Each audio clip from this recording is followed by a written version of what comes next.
We've all had that moment, right? Oh, yeah, Maybe, staring out a window or Yeah. sometimes late at night, lying awake. definitely. And that really big question just sort of pops into your head. Uh-huh. The big one. What's the point of it all? I mean, what is the actual, purpose of us being here? It's so universal, isn't it? It's not just us now. No. No, I mean, across history, you look at every culture we know about. People have looked around, looked inside themselves, and basically asked that same thing. What's our place in this whole cosmic picture? And here's something that really jumps out from the sources you sent over for this deep dive. Okay. It seems like there isn't just one single answer. One thing everyone agrees on. That's a huge theme, yeah. And maybe, just maybe, Yeah. the real beauty or the point even is found in the asking and that whole journey of searching. That idea really echoes through all this material. It reframes the whole thing, doesn't it? How so? Well, it stops being this, problem you need to solve and get a final answer for, and becomes more like just a basic, ongoing part of being human. This constant quest. Okay, let's dive in then. Our mission today, working through this stack of articles and notes and things you shared, is basically to pull out the most important insights, the key perspectives we can find in here about this human search for meaning. Sounds good. We're going to try and unpack some of the different paths that people and whole cultures and thinkers have walked down through time, at least according to this material. Exactly. And what the information really highlights is, yeah, the question might feel singular. What's the point? Right. But the ways people find meaning or define it for themselves, incredibly diverse. Like different lenses. Yeah, exactly. Like different lenses people use to view the world and figure out where they fit. Okay, so if we're exploring these different paths, where does the material suggest starting? Does it look sort of outside ourselves first? It absolutely does. There's this massive thread running right through human history, and it's really prominent in this material. The connection to something transcendent, something bigger than us. Ah, okay. And this is, where faith and spirituality come into the picture for a huge chunk of humanity. Right, so how does that kind of framework provide meaning based on what you gathered here?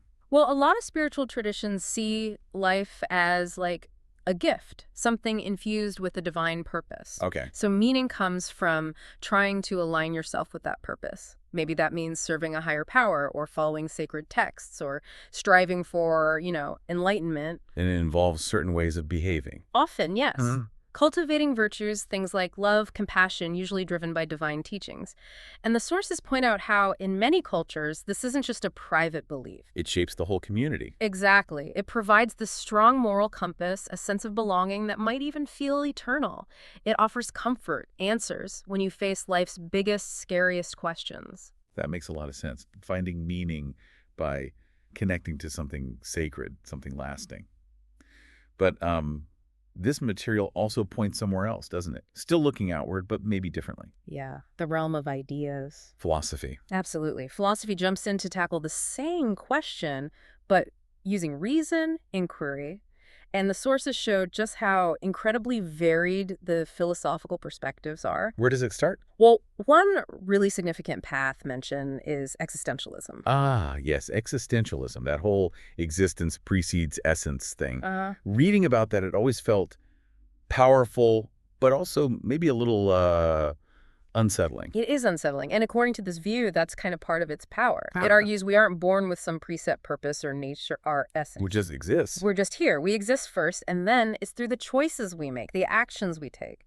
That's how we create our own meaning, our own essence. Wow. So the sources emphasize, this means profound freedom, but also, and this is crucial, a really heavy weight of responsibility. Because it's all on you. It's all on you to define yourself in a universe that doesn't hand you a purpose slip. It's like the ultimate DIY project of you. Okay, so if existentialism puts that heavy burden on the individual to basically invent meaning, what about humanism? That comes up too. Where does that focus? Humanism, that shifts the lens squarely onto, humanity itself, us. Oh, so? It champions our ability to reason, our ethical potential, our power to shape our own destiny, but together. Ah, together. That's the key difference. I think so. The sources suggest humanism finds meaning less in the divine or purely individual self-creation and more in fostering collective human flourishing. So meaning found in what we build and achieve as humans for other humans. Precisely. It's about purpose in building just societies,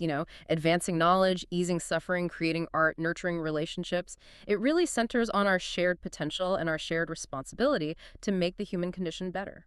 That's quite a contrast, then, from that radical individual freedom of existentialism to this kind of collective responsibility in humanism. Big contrast, yeah. The sources also mention some older philosophical traditions, don't they, like Stoicism, or things you find in Buddhism. Yes, definitely.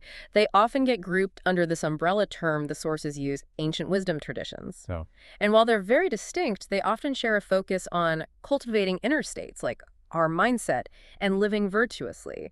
That's the path to meaning and fulfillment. how do they approach it differently, say, Stoicism versus Buddhism?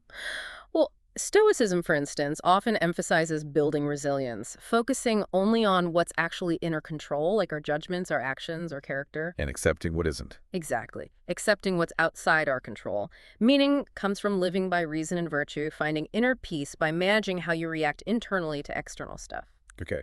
And Buddhism? Buddhism often centers more on understanding suffering, its origins, and the idea of non-attachment as the way to find liberation and peace. So meaning there's found through.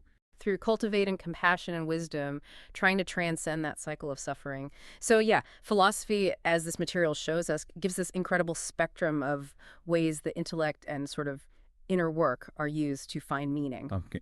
So we've looked at connecting to something bigger, something spiritual, and we've wrestled with these huge philosophical frameworks. But then the sources take this really interesting turn and bring science into it. Right. What does looking at the universe through a scientific lens tell us about the point of it all? Well, science, by its very nature, its job is to figure out the mechanisms, the how things work. Not the why in a purpose sense. Generally, no. I mean, from a purely biological perspective, you could say the point of life is survival, adaptation, passing on genes. The evolutionary drive. Exactly. Evolutionary biology tells this incredible story about how interconnected life is, how persistent it is. But it's describing processes. It doesn't really talk about inherent preordained purpose. So science kind of sets the stage, Yeah. defines the rules, physics, biology, but doesn't write the script for meaning in the same way faith or philosophy might try to. That's a great way to put it. It offers a description of reality. But, and this is a really key point from the sources, for many people, there's actually profound meaning found within that scientific understanding itself. How does that work? Just the sheer awe, Yeah. Understanding the vastness of the cosmos, or the intricate dance of subatomic particles, or the unbelievable complexity of just one living cell. Yeah. The pursuit of that knowledge, the wonder it inspires, that in itself can be a really deep source of purpose and meaning for people. Finding meaning in the truth of it all. Finding beauty and significance in the verifiable reality of existence, yeah. That's a powerful way to reframe it.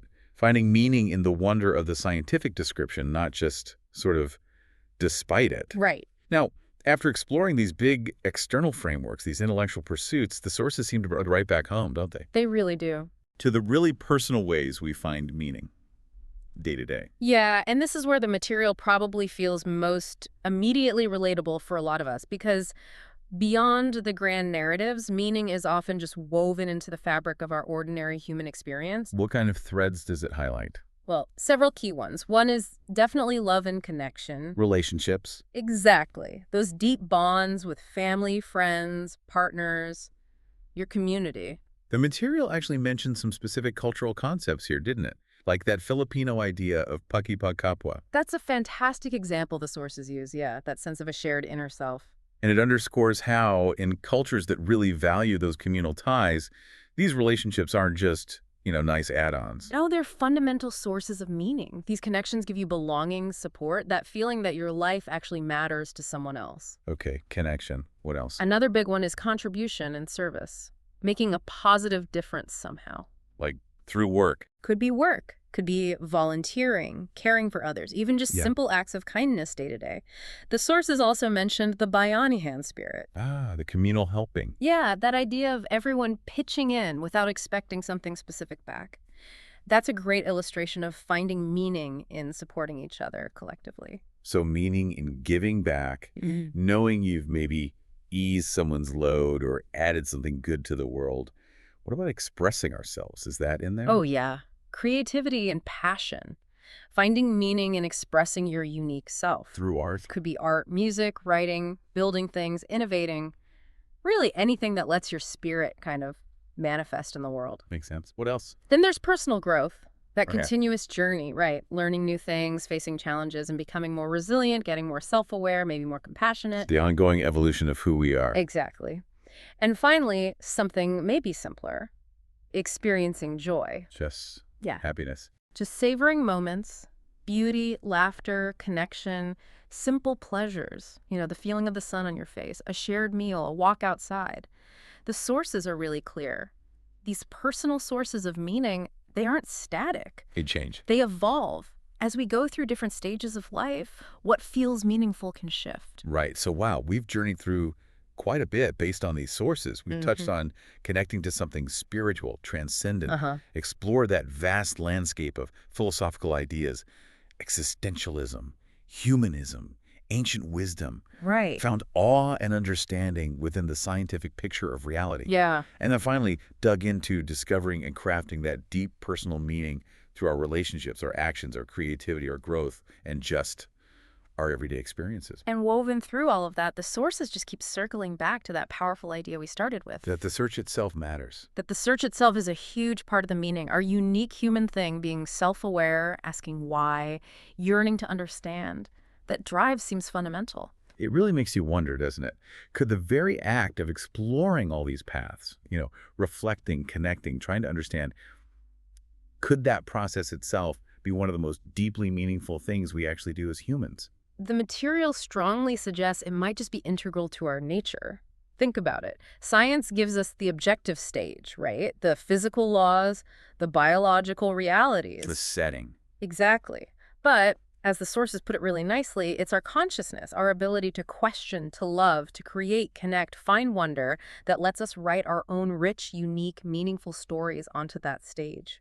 So the universe gives us the backdrop, the setting, and we bring the narrative through how we live, connect, keep searching. Yeah. It's not about finding one single answer buried somewhere. Like a treasure map. Right. It's more like the value is found in the journey across the map itself. The asking, the seeking, the living. That's where the meaning seems to unfold, not in some fixed final destination. So we've unpacked a lot here from these sources. The spiritual quest, the really diverse philosophical ideas, those insights from science, and then the very personal ways we build meaning.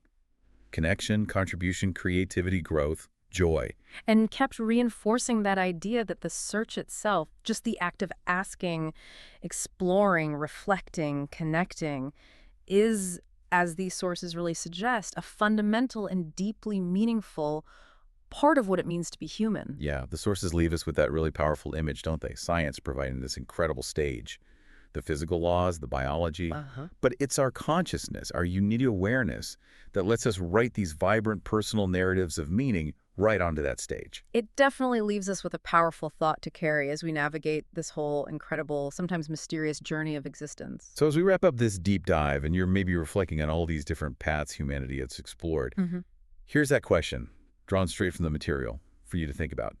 As you live your life right now, today, what gives your life its unique meaning?